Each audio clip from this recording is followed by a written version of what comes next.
So in Daniel chapter 2, Daniel's going through a rough time. The king is threatened to kill him if he can't make known this dream, but then God blesses him, and and in verse 19 it says, "Then was the secret revealed unto Daniel in a night vision. Then Daniel blessed the God of heaven."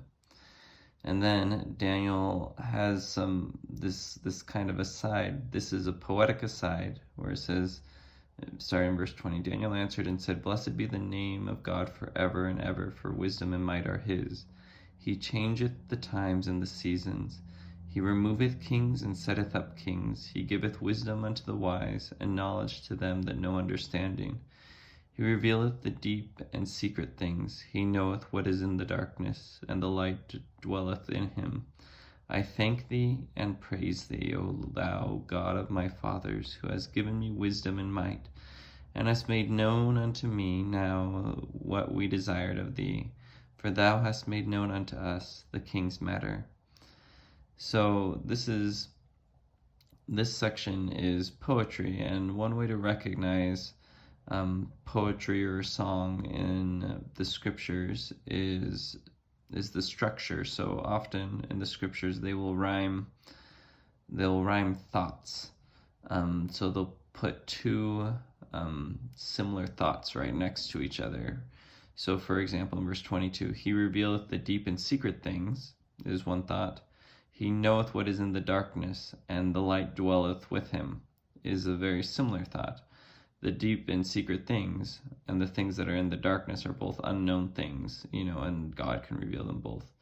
And he does the same thing in all of these. "He giveth wisdom to the wise, and knowledge to them that know understanding." He's repeating a very similar thing. He's rhyming the thoughts. And you can just feel his gratitude in these verses. But also, lots of times these kinds of verses are challenging for people because they don't understand that they are poetic.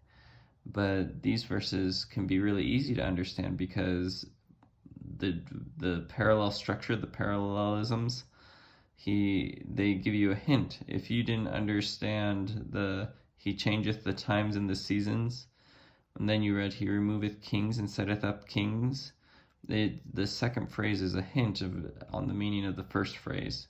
"He giveth wisdom unto the wise, and knowledge to them that know understanding." They're phrases that will give you hints for the other ones, and that's helped me several times in reading the scriptures.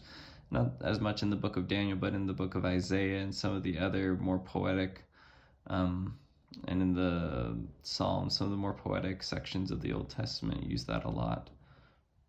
And it's helpful to think about it in that way and try to see what's the emotion, what's the overall thought that binds these two phrases together. So yeah.